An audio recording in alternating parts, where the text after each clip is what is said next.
Many people talk about that Buddha's teaching is all about suffering.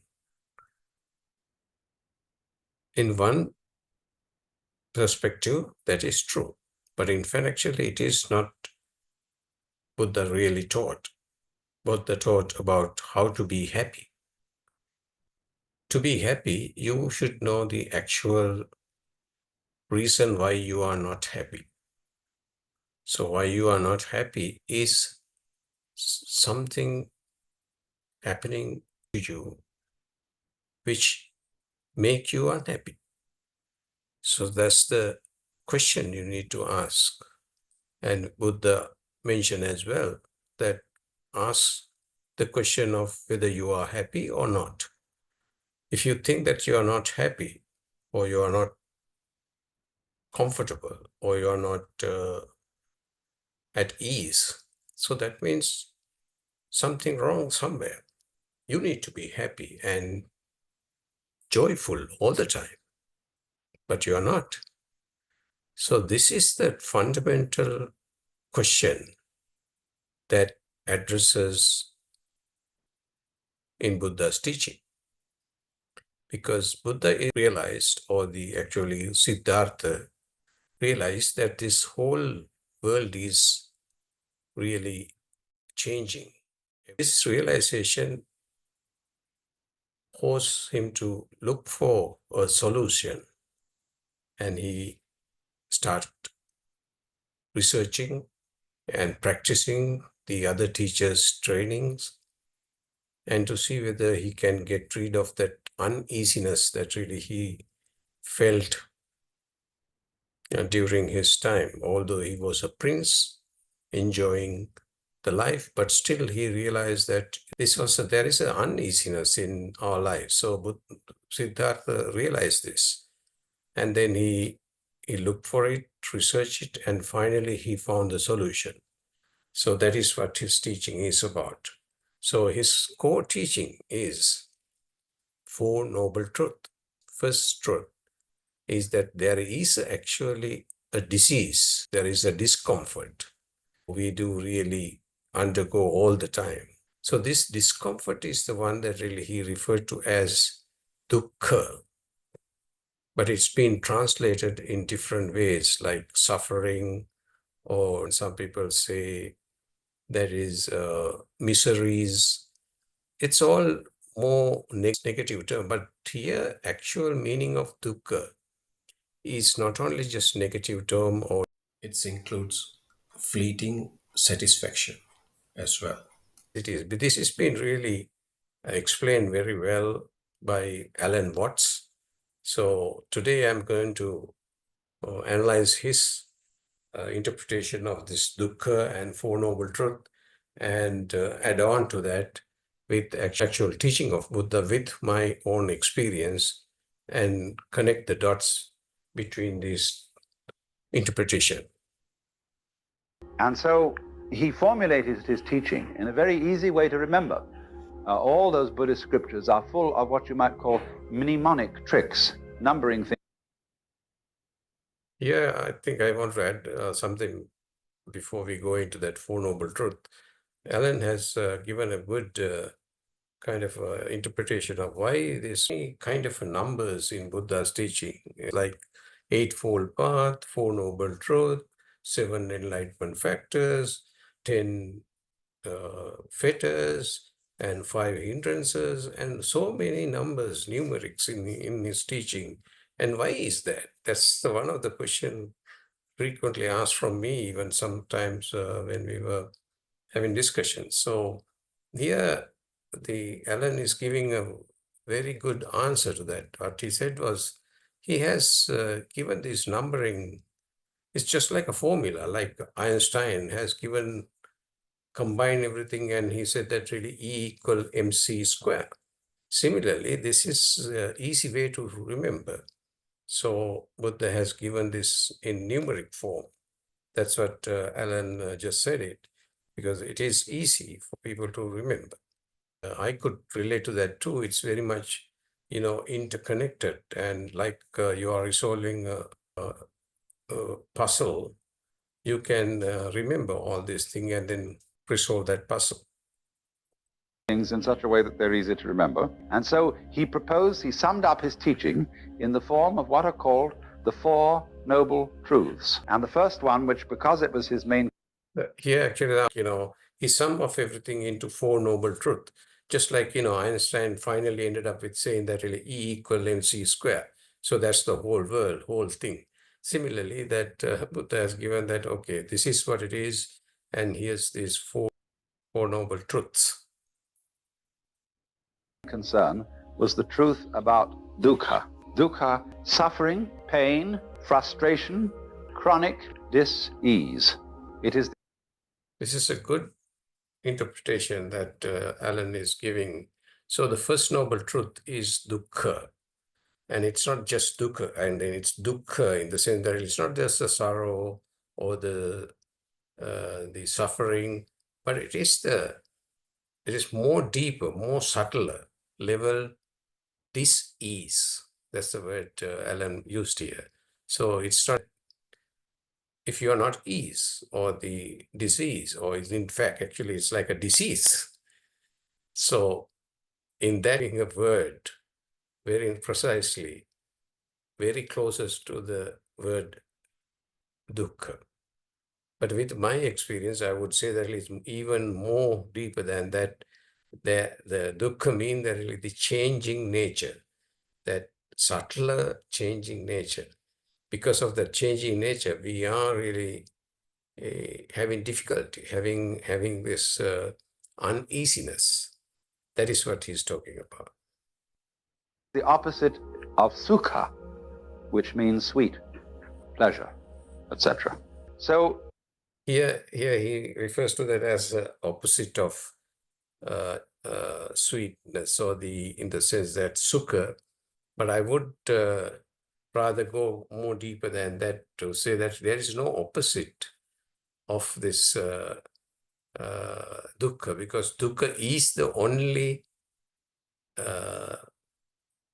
thing that really we can comprehend in this existence. There is no opposite to that. The opposite to that is that really not having that kind of a changing nature, not having this existence. So you have to go beyond this existence. So then you don't have anything to compare to and say this is the opposite of it. Because at that non-existence is non-existing. So that means that there's nothing to compare with. So there is, when you go beyond dukkha, when you actually realize the first noble truth, you have that insight of beyond this existence dream. So that is why I'm referring here that no, there is no opposite meaning for this dukkha, the word dukkha. Where dukkha is the changing nature at a very subtler level, that is, this existence can survive only with that kind of a changing nature. That this old yogic term, they call that really Om, in the sense that really that kind of a sound, the vibration of that sound is the origin of this existence. So dukkha is actually this, or full existence is dukkha. So there is no opposite to that, but you have to go beyond that. That is the Buddha's interpretation as I see with my experience.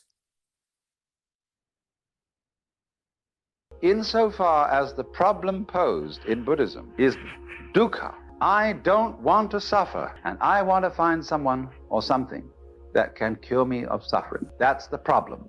Now, then if there's a person who solved the problem, a Buddha. So here again, that really Allan is giving very higher level, or I would say secular level description for any. When you go to the detail of it, actually it is about a changing nature in this existence. People come to him and say, Master, how do we get out of this problem? The next thing that comes up, the second of the Noble Truths, is about the cause of suffering, and this in Sanskrit is called Trishna. Trishna is related to our word thirst. It's very often translated desire. That will do. Here it is again that scholarly description is perfect. When Allan said that really thirst is that our desire, and that is the cause for this all existence. If I go back to my definition of this dukkha, or the Buddha's definition of dukkha, for this existence, the cause for that existence is that thirst. If someone has actually realized or go beyond this existence and have that experience, first-hand experience of that non-self nature, he would really know that really, of course, this existence is actually arising because of your clingingness, or because of your thirst. If you have that thirst to be existent, then you actually become. So the person who actually experienced the true nature of this existence, meaning that really you go beyond this existence, would know that really this existence is arising because of your thirst. So that is what he's explaining here.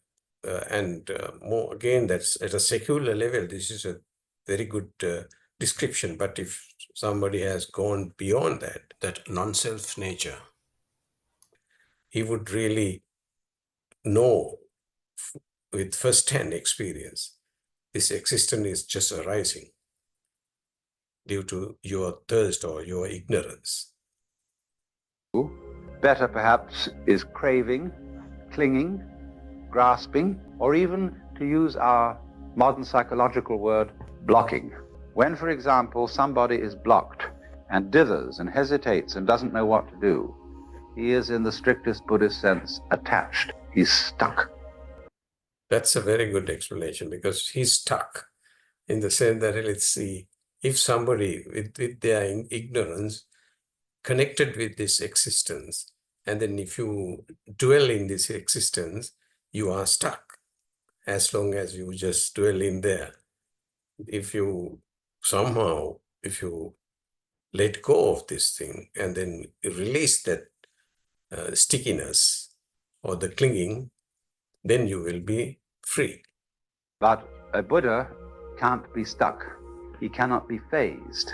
He always flows, just as water always flows. Even if you dam it, the river just keeps on getting higher and higher and higher until it flows over the dam.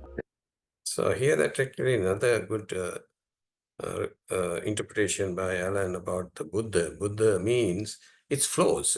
What he meant was it flows because the non-existence is flowing everywhere.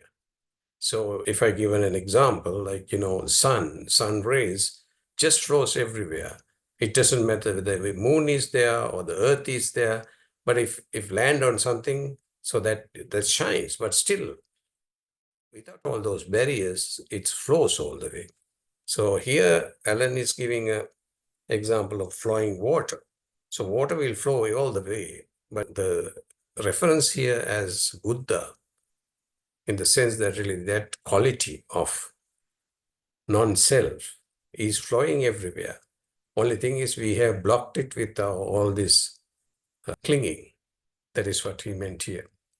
It's unstoppable. Now, Buddha said then, dukkha comes from Trishna. You all suffer because you cling to the world, and you don't recognize that the world is anicca and anatman. So then, try, if you can, not to grasp. Well, do you see that immediately poses a problem? Because the student who has started off this dialogue with the Buddha... But again, I wanted to go to that subtler level of this clinging, means that you ignorance, you are entangled with this existence. That's what he meant here. Then makes various efforts to give up desire, upon which he very rapidly discovers that he is desiring not to desire. And he takes that back to the teacher, who says, well. He said, of course, you are desiring not to desire, and that's, of course, excessive. This is another good point for most of the practitioners. I have come across so many practitioners who has been trying to, let go of things, but it is kind of another desire that really you want to be enlightened. So here, what Buddha's answer was that, oh, you are desiring to be enlightened. That also another desire. I want you to do is to give up desiring as much as you can. Don't want to go beyond the point of which you're capable. And for this reason, Buddhism is called the middle way. Not only is it the middle way between the extremes of ascetic discipline and pleasure-seeking, but it's also the middle way in a very subtle sense. Yes, don't desire to give up more desire than you can. And if you find that a problem, don't desire to be successful in giving up more desire than you can. Yeah, again, that is giving that principle of non-duality. Even Buddha mentioned about middle path or middle way is that really you don't need to do anything. And there is another discourse called Ogatharana Sutra. In that discourse, Buddha said that to overcome all these existence, not doing anything, not thriving, not going back or not making any effort, but I let that to happen to me. So that is the actual wordings of that. So this is what that means is actually you investigate what is here, just investigating only. So that investigation itself will take you there. You see what's happening? At every time he's returned to the middle way, he is moved out of an extreme situation. Now then, we'll go on. We'll cut out what happens in the pursuit of that method until a little later. The next truth in the list is concerned with the nature of release from dukkha. And so number 3 is nirvana. Nirvana is the goal of Buddhism. It's the state of liberation corresponding to what the Hindus call moksha. The word means blow out. Now, some people think that what it means is blowing out the flame of desire. I don't believe this. I believe that it means breathe out rather than blow out. Because if So here again, I wanted to bring up the very profound experience that I want to share with you. That here what he meant by not doing anything is actually what you are doing is you are just creating that ambience or that condition available for this journey to occur. In the sense, it will happen to you. If you really allow that ambience within you, around you to be free, the awakening will happen to you. So it is, there is a good analogy for that. It's like a hen is incubating an egg. So the hen would not, or the chicken would not actually poke onto the egg and try to get out the chick. But she does is only giving that ambience or that environment, that condition, the incubating condition onto that egg by just sitting on it or the landing on it and then warming it up. That's all she does or that hen does. But the chick from the egg, chick just come out from the egg, breaking the shell. So similarly, if you provide that ambience within you or that condition within you, then the actual realization or the awakening will happen to you, rather than you do something. So what you need to do is just sit down or just watch this existence. So that existence will show to you what is its real nature. Allan is trying to explain this word dukkha, and I have been saying in on my previous episode as well, the word dukkha has no translation in English. That word dukkha is not even the dis-ease, but it is actually the changing nature or the existence of this whole nature is dukkha. So if you are clinging to this existence, you will suffer or you will be in trouble. But if you don't clinging to that, but you live in this existence and create that ambience within you, you will be enlightened. That's the message I wanted to bring you.